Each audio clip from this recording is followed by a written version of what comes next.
नमस्ते दोस्तों, ये एग्ज़ाम्पल 5 पार्ट 6 का वीडियो है। यदि आपने पार्ट 5 नहीं देखा है तो प्लीज़ पहले उसे देख लें, उसके बाद ही इस वीडियो पे आएँ। और जिन्होंने पहले ही देख लिया है, चलिए उनके लिए मैं आगे बढ़ता हूँ।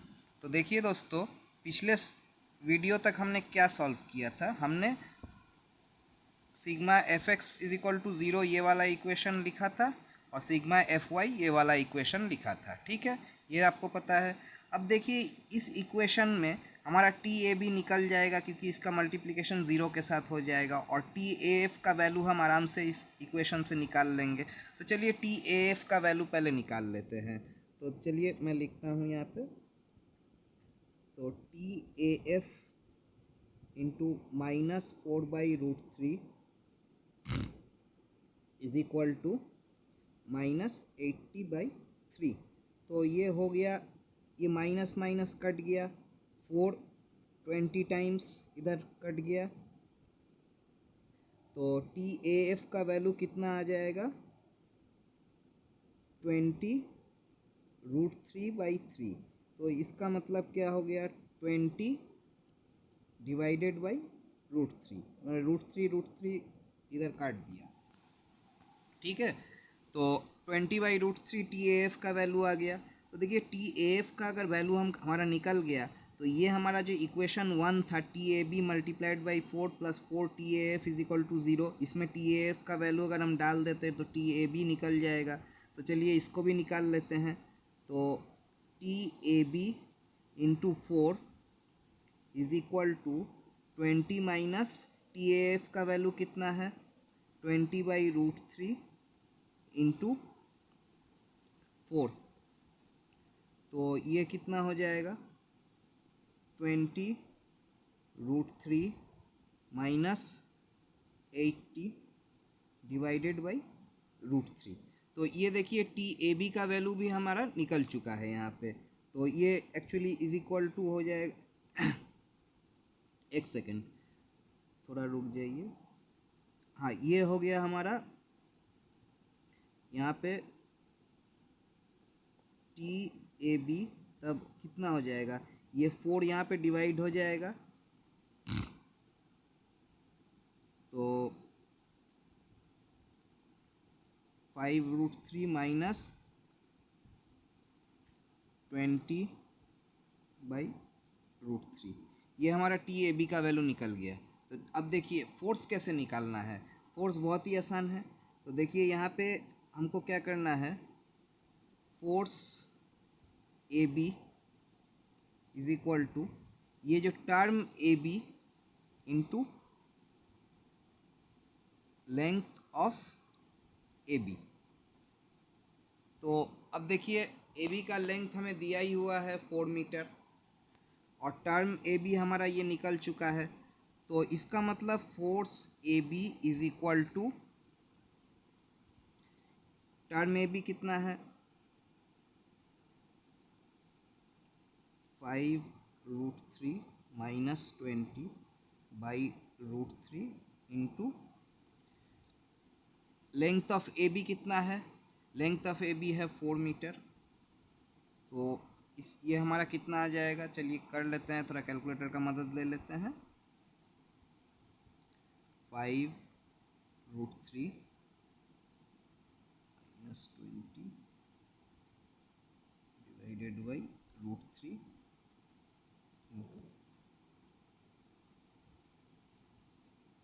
तो देखिए दोस्तों यहाँ पे आ गया है -26.188, मतलब -26.19 हम लिख लेते हैं यहाँ पे।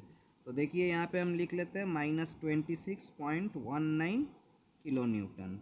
तो देखिए दोस्तों ये -26.19 किलो न्यूटन हमने जो मेथड ऑफ जॉइंट से भी जब निकाला था तो देखिए 26.19 कंप्रेशन। तो मैंने पहले ही बताया है कि जब भी हमारा आंसर नेगेटिव में आता है इसका मतलब उसे हम कंप्रेशन ले लेते हैं और जब पॉजिटिव में आता है फोर्स तो उसको हम टेंशन लेते हैं। तो देखिए हमारा पिछले बार भी मेथड ऑफ जॉइंट से 26.19 कंप्रेशन आया था और यहाँ पे भी देखिए -26.19 किलो न्यूटन आ गया। तो इसका मतलब ये 26.19 कंप्रेशन है। तो देखिए इस तरह से एफ ए बी का वैल्यू निकल गया। अब चलिए एफ ए एफ का वैल्यू भी निकाल लेते हैं। एफ ए एफ का वैल्यू क्या होगा, term of A F into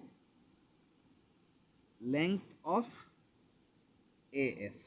अब देखिए यहाँ पे आप फोटो में थोड़ा देख लीजिए डायग्राम में कि ए एफ का वैल्यू हमें नहीं दिया गया है, तो ए एफ का वैल्यू हमको निकालना है। तो ए बी का वैल्यू 4 मीटर है और बी एफ का वैल्यू हमने पहले ही निकाल लिया था। बी एफ का वैल्यू है 4/√3, पाइथागोरस थ्योरम से हमने निकाल लिया था। ठीक है, तो अभी हम यहाँ पे पाइथागोरस थ्योरम फिर से अप्लाई करेंगे ए एफ का लेंथ निकालने के लिए। तो यहाँ पे इसका वैल्यू कितना होगा, T A F into length of A F, T A F into square root of 4 square plus 4/√3 whole square. तो ये हो गया हमारा टी ए एफ का। हमको कितना वैल्यू मिला था यहाँ पे 20/√3, तो ये हम लिख लेते हैं 20/√3 इंटू ये वाला वैल्यू हम निकाल लेते हैं, square root of 4 square plus 4/√3 whole square. तो ये हमारा आता है 8/√3। तो इसका आंसर कितना हुआ 160/3 इज इक्वल टू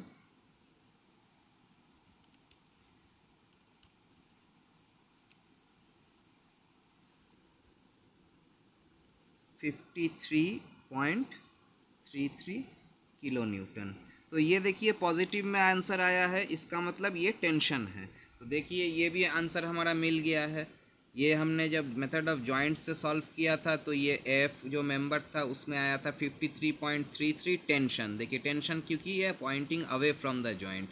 तो देखिए मेथड ऑफ टेंशन कोएफिशिएंट से हमने जब सॉल्व किया तो हमारा मेथड ऑफ जॉइंट के आंसर से भी ये मिल गया। इसका मतलब हमने सही सॉल्व किया है।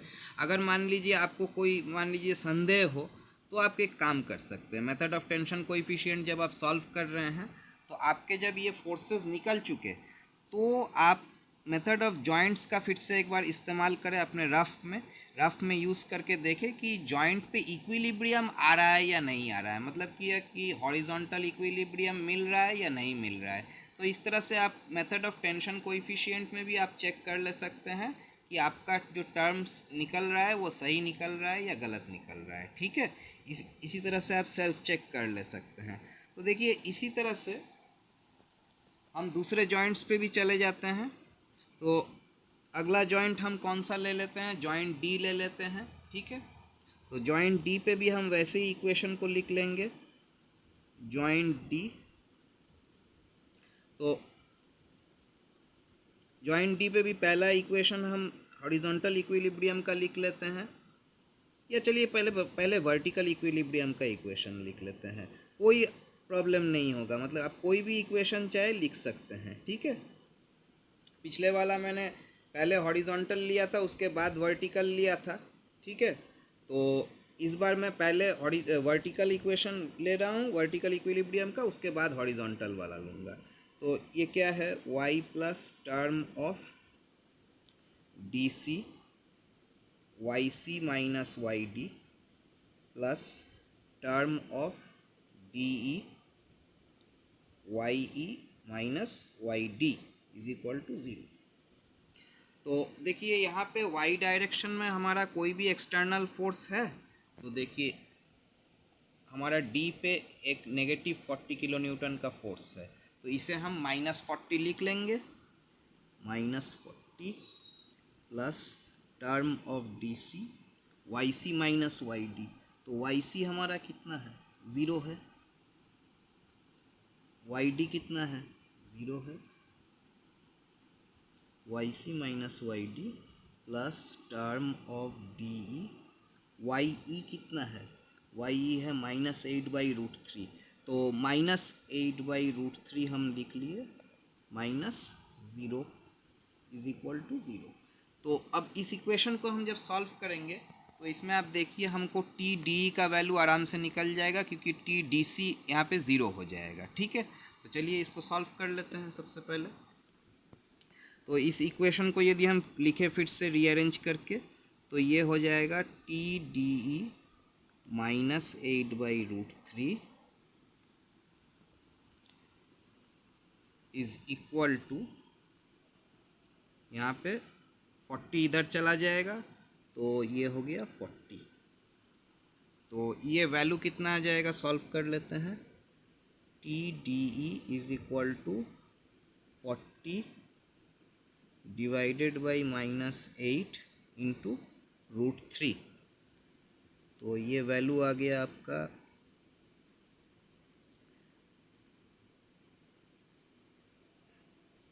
-5√3। तो ये हमारा टी डी का वैल्यू निकल गया है। अब नेक्स्ट इक्वेशन लिख लेते हैं, sigma F X is equal to 0।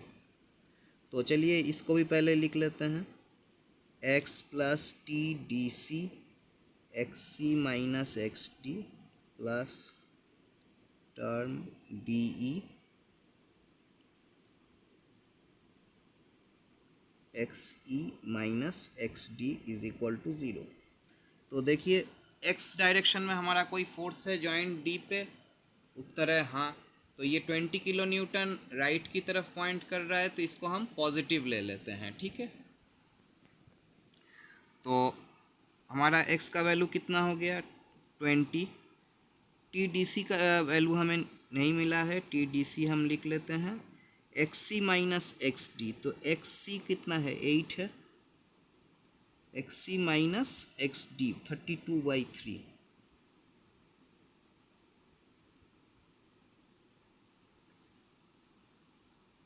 X C minus X D plus term of D ई।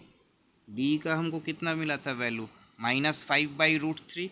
तो उसे हम पहले लिख लेते हैं -5√3। और x E minus X D, तो एक्स ई कितना है 8 है और एक्स डी 32/3 है। तो इसे हम लिख लेते हैं यहाँ पे multiplied by X E 8 X D 32/3 is equal to 0। तो देखिए यहाँ पे हमारा इस इक्वेशन से टी डी सी का वैल्यू निकल जाएगा। तो चलिए उसको सॉल्व कर लेते हैं। देखिए वीडियो बहुत लंबा हो जा रहा है, मैं अगले पार्ट में इसको सॉल्व करूँगा। ठीक है, चलिए, और बाकी जॉइंट्स भी अगले पार्ट में सॉल्व करूँगा।